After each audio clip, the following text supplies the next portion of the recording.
म्हणजे आपला hydraulic brakes. So hydraulic brakes are use to slow down or stop vehicle in motion. It is based on the same principle that of the hydraulic lift. म्हणजे last लेक्चरला जे झालं होतं की hydraulic लिफ्टमध्ये जसं त्याचं प्रिन्सिपल होतं सेम हायड्रॉलिक ब्रेक्स पण याच प्रिन्सिपलवरती काम करतं. तर सपोज ही डायग्राम एक तुम्हाला दाखवतो. या डायग्राममध्ये कसं घेतलेलं आहे की 5 वेसल्स आहेत आणि प्रत्येकाचे जे एरिया दिलेले आहेत ते A1. हे दोघं सेम एरियाचे आहेत, दॅट इज A2. याचा सगळ्यांचा एरिया सेम आहे. आणि हे ब्रेक पॅडल आहे. या ब्रेक पॅडलवरती तुम्ही जसा फोर्स लावणार तसं इथल्या ह्याच्या ब्रेक म्हणजे या एरियाच्या आत जे लिक्विड आहे ह्याच्यावरती विस्कस फोर्स लागणार. आणि विस्कस फोर्स लागल्यानंतर हे पण भरीव लिक्विड आहे सगळं आतून. ओके, कम्प्लिटली फिल्डेड लिक्विड आहे. जसं तुम्ही ह्याच्यावरती फोर्स लावणार तसा या पिस्टन थ्रू याला फोर्स जाणार आणि हा फोर्स सगळीकडे इक्वली डिस्ट्रीब्यूट होणार चारही सिलेंडर्सला, किंवा आपण असं म्हणूयात की चारही चाकाला. बरोबर आहे का? 1 2 3 4 हे 4 चाक आहेत आणि ॲट अ टाईम हे सगळे ब्रेक्स लागणार आहेत. सो हेच फंक्शन आहे हायड्रॉलिक ब्रेक्सचं. सो इथं जो तुम्ही फोर्स लावणार आहे तो ब्रेक पॅडल आपल्या पायानं जो फोर्स लावणार तो F1 असणार. याचा एरिया A1 आहे. सो बेसिक फोर्सचा जो प्रेशरचा जो फॉर्म्युला आहे, pressure is equal to force upon area. जो काय तुम्ही इथं फोर्स लावणार तोच फोर्स पुढेही ट्रान्समिट होत जाणार आहे. एरिया त्याचा A1 आणि A2 एरिया थोडासा चेंज आहे. सो आपण आताच बघितलं की pressure is equal to force upon area होतं. पण फर्स्ट सिलेंडरसाठी force 1 area 1. So this pressure is transmitted undiminished throughout the system. म्हणजे थ्रू आउट द सिस्टीम म्हणजे त्या चारही चाकांना किंवा चारही सिलेंडरला तो फोर्स गेला. The force F2 on the slave cylinder is then given by F2 is equal to PA2. जसं F1 is equal to हे A1 डिवाइडमध्ये आहे, लेफ्ट साईडला घेतलं की मल्टिप्लाय होणार म्हणजे PA1 होणार. तसं F2 is equal to PA2 असं होणार. पण पीचा फॉर्म्युला वरती माहिती आहे काय आहे? F1 अपॉन A1 ते तिथं पुट केलं, बघा दिसतंय का? पुट केलं. A2 आहे तसंच ठेवलं. So F1 A2 upon A1. So this is similar to the principle used in hydraulic lift. So next point आहे आपला मेजरमेंट ऑफ प्रेशर. आतापर्यंत तुम्ही बघितले की प्रेशर्स बघितले, आता त्याचे मेजरमेंट्स बघणार आहे. So instruments use to measure pressure are called as pressure meter or pressure gauge or vacuum gauge. या तिन्हीपैकी काही म्हणू शकतं. Instruments use to measure pressure are called as pressure meter, pressure gauge or vacuum gauge. So there are two actually instruments for measuring the pressure. दोन instruments आहेत pressure मोजायचे. Number 1 आहे mercury barometer आणि दुसरा आहे ओपन ट्यूब मॅनोमीटर. तो next point आहे, आपण बघायचाच आहे तो. फर्स्ट बघायचं आहे आपण mercury barometer. So basically diagram त्याची अशी काहीतरी आहे मर्क्युरी बारोमीटरची. ओके, सो एक वेसल घेतलेला आहे, लिक्विड आहे आणि एका कॅपिलरी ट्यूब म्हणजे आपण एक स्मॉल साईजची जी ट्यूब असणार आहे ती इन्व्हर्टेड डीप करायची आहे आणि थोडाफार एरिया इथं वरती दिसतोय तुम्हाला. ते काय एरिया वरती गेलेला आहे त्याचा किंवा का तिची लेवल वरती गेलेलं आहे ते कळेल तुम्हाला. नेक्स्ट पॉईंट तोच आहे. सो इथं बघून घ्या. ॲन इन्स्ट्रुमेंट, मर्क्युरी बारोमीटर बघतोय आपण. An instrument that measures atmospheric pressure is called as barometer. तर बारोमीटर हा पॉईंट कळायला पाहिजे. तुम्हाला माहिती आहे प्रेशरचं, ॲटमॉस्फिरिक प्रेशरचं जे युनिट असतं ते बार्समध्ये मोजतो किंवा पास्कल्समध्ये मोजतो, पण शक्यतो मॅक्सिमम बारमध्ये मोजतो.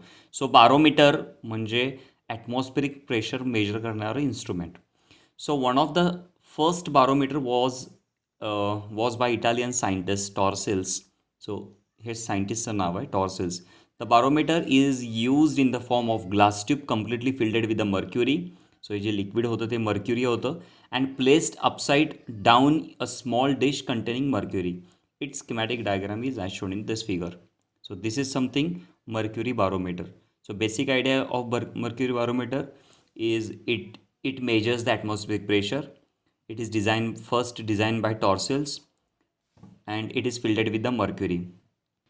सो या डायग्राममध्ये तुम्हाला दिसेल A B C या दोन्हीकडे पण C आहे आणि A हा पॉईंट H या हाईटवरती आहे.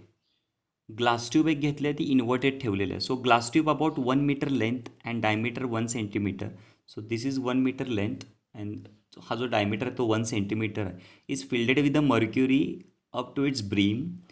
It is then quickly inverted in a small dish containing mercury. This level of mercury in a glass tube lowers as some mercury spills in the dish.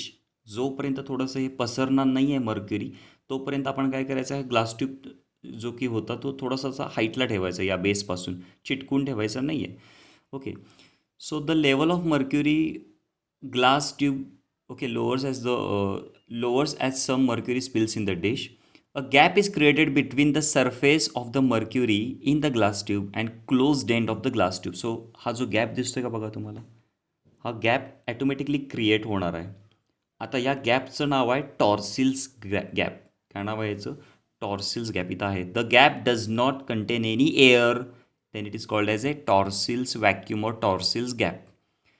It does contain some mercury vapors. It does contain some mercury vapors. So thus pressure at the upper end of the mercury column, that is inside the tube, is 0. So pressure over here is 0. Therefore PA is equal to 0. Let us consider at point C. Point C, इथं atmospheric pressure आहे, बाहेरचं pressure आहे. So let us consider at point C, okay, which is at the same horizontal level as that of point C. The pressure at C is equal to the atmospheric pressure, that is atmospheric pressure आपण P0 ने denote करतोय, because it is open to air or open to atmosphere. As point B and C are at the same horizontal level, जर हे दोन्ही हे एकाच horizontal लेवलला असतील तर ऑब्व्हियसली तुम्हालाही माहिती आहे की P B is equal to P C. तुम्हाला माहिती आहे की प्रेशर हे हाईटवर डिपेंड असतं. एकाच हाईटला जर असेल तर त्या दोघांचं प्रेशर सेम. पण पी सी किती सांगितलं की ॲटमॉस्फेरिक प्रेशर म्हणजे P0 सांगितलं तुम्हाला, P0 सांगितलं, मग पी बीची पण व्हॅल्यू किती आली पाहिजे? P0. So suppose that the point B is at depth H below the point A and rho is the density, then PB is equal to PA plus H rho G. कसं मिळतं equation? Then PB is equal to PA plus H rho G. आता हे कसं आलं equation? तुम्हालाही माहिती आहे की PB is equal to किती होतं? Atmospheric pressure according to PC, but according to PA, म्हणजे जर PAला रेफरन्स घेऊन काढलं तर त्याचं जे प्रेशर असणार आहे PBचं हे जास्त असणार आहे, कारण की ते एका हाईटवरती आहे. तुम्ही डायग्राममध्ये पण बघू शकताय बघा, इथं जर हाईट 0 पकडली तर या हाईटपासून हे H हाईटवर B पॉईंट आहे. Okay. So PB is equal to PA plus H rho G. Therefore PA is equal to किती आले तिथं? 0, because there is a vacuum. PB is equal to किती आलं होतं? P0, because PB is equal to PC and PC is equal to P0, that is atmospheric pressure.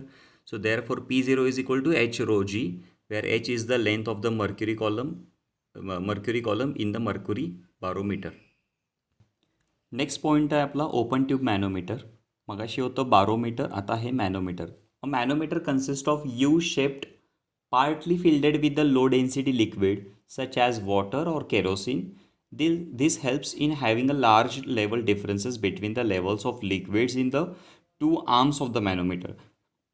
So manometer is something like that shape, that is U shape, आणि ह्याच्या आतमध्ये जे liquid आहे त्याची density lower असणारी आहे, just like water घ्या किंवा केरोसिन घ्या. Okay. So one arm of the manometer is open to air, दिसतोय का?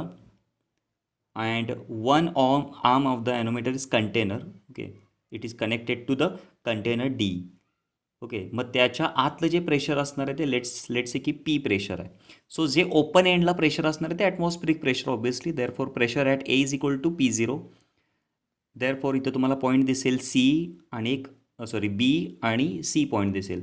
आता B आणि C हे एकाच हाईटला आहेत, मग तुमच्या हिशोबानं काय पाहिजे? PC is equal to PB और PB is equal to PC पाहिजे तुमच्या हिशोबानं. आता जर B पॉईंटचं प्रेशर काढायचं आहे विथ द रेफरन्स ऑफ ए जर काढलं तर मगासारखं यासारखा फॉर्म्युला कसा होणार तो?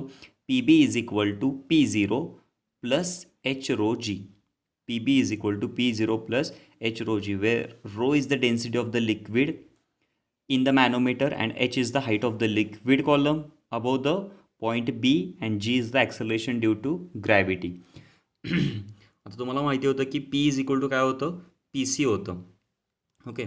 सो मागचे दोन्ही पण इक्वेशन चेक केले, 2.12 आणि 2.13 चेक केले, तर तुम्ही या दोन्ही व्हॅल्यू त्या इक्वेशन्समध्ये पुट केलं तर कसं होणार आहे? P is equal to P0 plus H rho G. हे P0 राईट साईडला आहे प्लसमध्ये, लेफ्ट साईडला घेऊन आलो तर मायनस होणार. P minus P0 is equal to H rho G. So आपण असं म्हणू शकतो की पी मायनस P0 म्हणजे pressure minus regular pressure minus atmospheric pressure that is gauge pressure is equal to H rho G. Okay, आतापर्यंत आपण जो part बघितला तो समजला असेल. ओके, सो व्हिडिओ जर आवडली असेल तर लाईक, सबस्क्राईब आणि शेअर करा आणि बेल आयकॉन हा प्रेस करा की जेणेकरून नवीन व्हिडिओ टाकला तर तुम्हाला अपडेट येईल त्याचा. थँक्यू.